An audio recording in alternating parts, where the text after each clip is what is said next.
Test. পরীক্ষার রেজাল্টের পর চলে আসলো ফর্ম পূরণের দিন, তাই সকাল সকাল রেডি হয়েছিলাম স্কুলে যাওয়ার জন্য। মাথাটাকে একটু আশ্রিয়ে ঘড়িটাকে পরে নিয়ে মারলাম ছুট।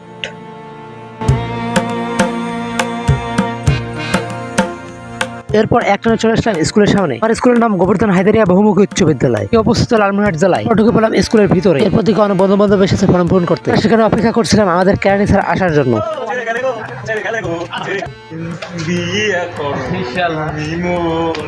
স্কুল জীবনে এমন এমন বন্ধু থেকে যারা শুধু মজাই দেয়। এরপর ফর্ম পূরণের কাজটা শেষ করে আমি সাইকেল নিয়ে বাড়ির দিকে রওনা দিই।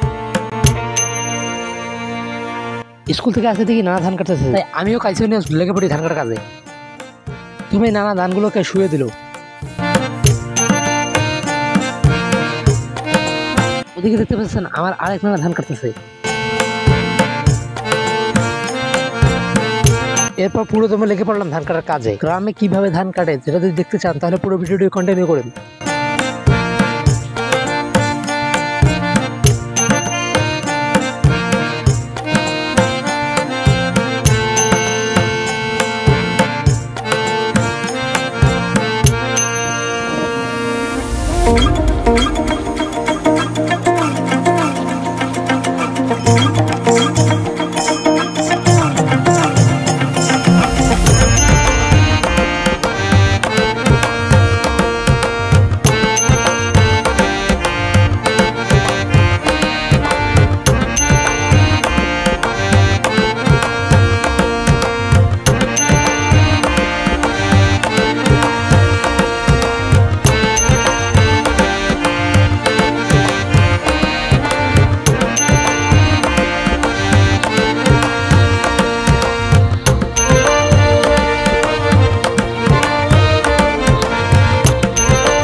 শেষ আমাদের ধান কাটা। আজকের এই ভিডিওটি এই পর্যন্তই। সবাই ভালো থাকবেন, সুস্থ থাকবেন। অবশ্যই এই চ্যানেলটিকে সাবস্ক্রাইব করবেন এবং পেজটিকে ফলো করবেন।